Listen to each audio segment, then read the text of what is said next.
post também que eu vi seu aí, que achei, né, queria trazer aqui para nossa conversa especificamente, né, foi uma questão que você trouxe ali. A gente sabe que o Brasil é conhecido internacionalmente pela produção do agronegócio. A gente fala muito sobre isso, exportação de grãos, commodities, enfim, né? Tem muita gente aí falando realmente que o Brasil vai ser o maior parceiro estratégico de alimentos e energia do mundo. Porém, eu vi um post teu falando que essa tese é mais furada do que queijo suíço. Queria entender aí o que você, né, na verdade, tem analisado que acaba realmente talvez sendo um ponto que ninguém tá vendo e tem muita gente ainda acreditando nessa outra questão.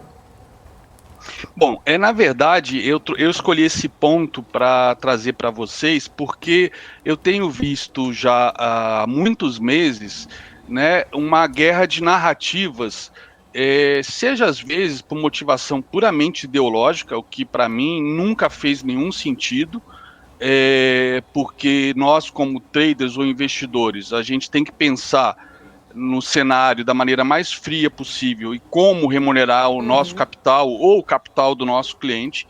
Então não cabe torcida política, temos que ser frios, ponto, pragmáticos, céticos. E, por exemplo, a questão das narrativas, desde o ano passado, né, quando a gente começou aqui, quando eu comecei o programa com vocês, lembra, ano passado, o semestre inteiro, desde junho, eu falando de queda, queda, e o mercado caindo, e eu falando dos problemas fiscais. Eu lembro que na véspera do 7 de setembro, no dia 8 de setembro, né, eu comentei que a bolsa iria despencar, e qual era a narrativa da véspera, né, à noite? Não, o governo mostrou uma baita de uma adesão, etc. A bolsa vai explodir porque mostrou que o governo está forte, apesar dos conflitos, etc. E no dia seguinte deu uma queda monumental, perdeu o suporte, e aí dali foi uma semana de queda. E, né, numa questão tão séria quanto, e aí não importa para mim quem está certo, quem está errado, mas numa questão tão séria como briga entre poderes executivo, judiciário, e um discurso na época, queira ou não, um discurso golpista, o pessoal fala, pô, discurso golpista, você é petista, você é comunista. Eu falei, não, gente, para com isso. Só olhar minhas redes sociais de antes de 2018, vocês vão ver que eu não era nada de esquerda, petista, comunista, mas eu olho os fatos como os fatos. Eu fico pensando, pensaria um gringo vendo ameaças de que não vão ter eleições, né, no ano seguinte. E o ano seguinte chegou. E aí estamos vendo aí a questão fiscal. O pessoal brincava, eu falava da questão fiscal, o pessoal falava, é fiscal, é Nescau, é blau blau. Tipo assim, gente, só eu que estou vendo essa questão fiscal deteriorando cada vez mais. Estamos vendo aí essa questão da PEC, estamos vendo, por exemplo, o risco de municípios e estados daqui a um ano, 2 ou 3, quebrarem, e quem socorre estados em última instância, quando não se consegue mais pagar professores, pagar médicos, pagar previdência, é o Tesouro. Não tem como. O Estado, se um Estado quebrar, nenhum governo de esquerda ou de direita vai ver, por exemplo, as pessoas morrendo, né, na frente de hospitais por falta de médicos ou as crianças sem escolas e não vai fazer nada. Então, está sendo feita essa PEC, né, essa PEC das bondades, está sendo feita de uma maneira tão irresponsável, mas tão irresponsável, a começar pela questão lá de poder tirar toda a responsabilidade, né, legal do presidente por quebrar a lei eleitoral, romper teto de gastos, etc., né, ou seja, deixar ele livre, leve, solto para gastar como quiser. Então, esse é o perigo, e eu venho falando até com vocês isso, conforme vai chegando o dia das eleições e as pesquisas, acreditem nelas ou não, mas as pesquisas vão saindo, vai batendo o desespero, seja no executivo, seja no legislativo que dá apoio para o executivo. Então, não sabe até quanto vai se gastar nessa PEC.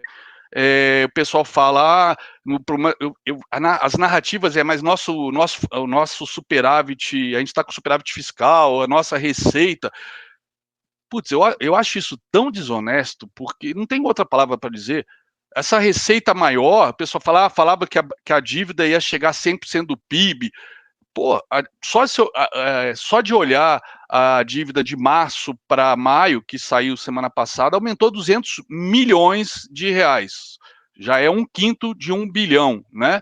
Não, aumentou 200 bilhões, isso, 200 milhões de reais. Não, eu acho que 200 bi, enfim, se você puder checar aí, agora, os números são tão grandes que agora me deu branco aqui se são 6 zeros ou 9 zeros.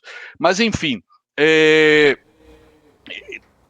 essa arrecadação é porque é inflação, é dinheiro na veia do tesouro, né? Porque os preços vão subindo, quem vai lá pagar no mercado, paga ali a compra e o dinheiro pinga no tesouro aí no mês seguinte, quando o supermercado pagar os impostos, né? Ô, André, você está falando da dívida bruta, na verdade, do país em relação ao PIB? Isso, que aumentou de março para maio, 200... É bilhões ou milhões?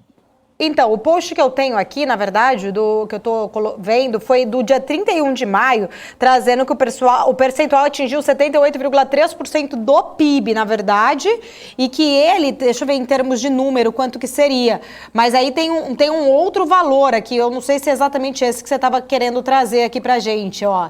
Na verdade, em maio ele fala que caiu. A dívida bruta do governo cai em maio. Caiu talvez percentualmente, por conta de arrecadação, mas se você tá em 7 trilhões, pouco mais de 7 trilhões. Então acho que foi isso, acho que aumentou nessa brincadeira, acho que aumentou aí cerca de 200 bi, acho que é isso. Pode ser, porque tá em 7 tri, deve ser, exatamente. Deve ser.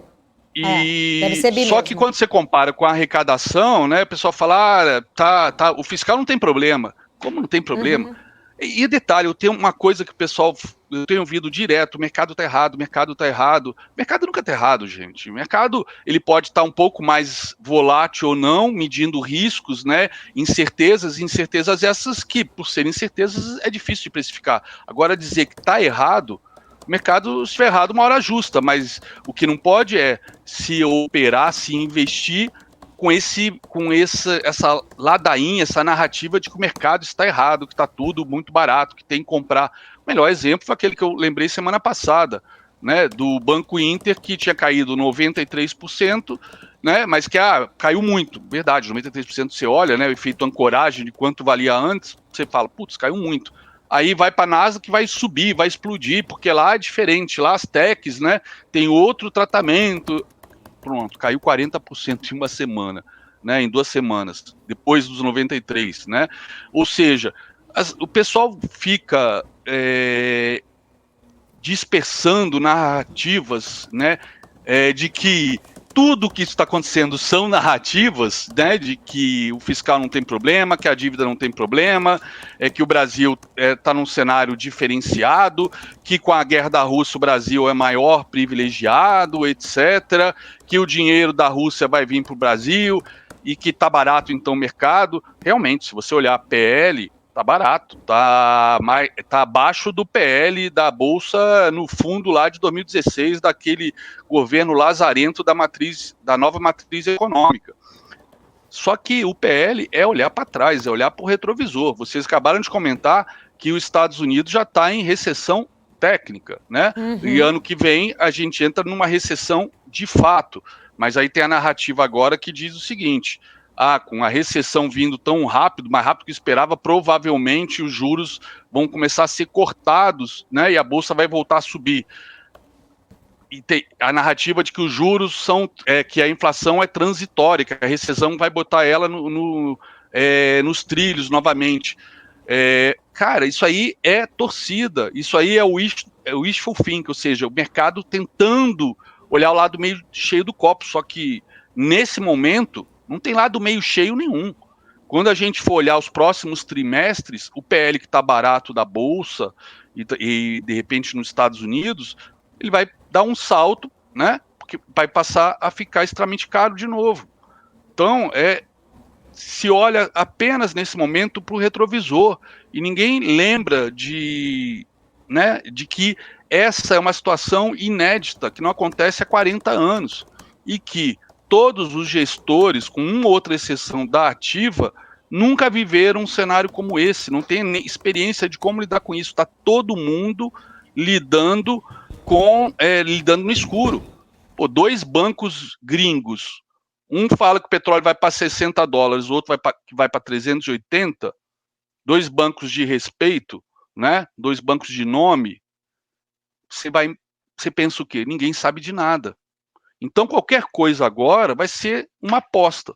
Então, por exemplo, trouxe para vocês aqui, além da questão das commodities que eu vou mostrar para vocês, uma coisa que eu acho que eu não vi ninguém comentando ainda, tá?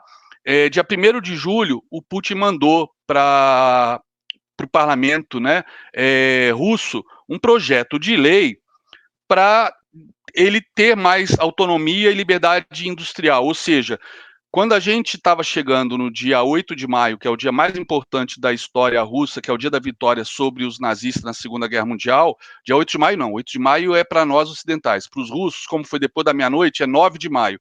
Uma semana antes, eles falaram que o Putin falou que ia fazer um grande anúncio. E qual era a expectativa, o receio que todo mundo tinha naquele momento? Que ele declarasse guerra à Ucrânia. Por quê? Porque, na verdade, ele está numa operação especial. E declarar guerra, aí a situação muda. Ele, como comandante em chefe, poderia fazer o que ele quisesse, colocar toda a nação para produzir material bélico e botar muito mais soldados em campo de batalha.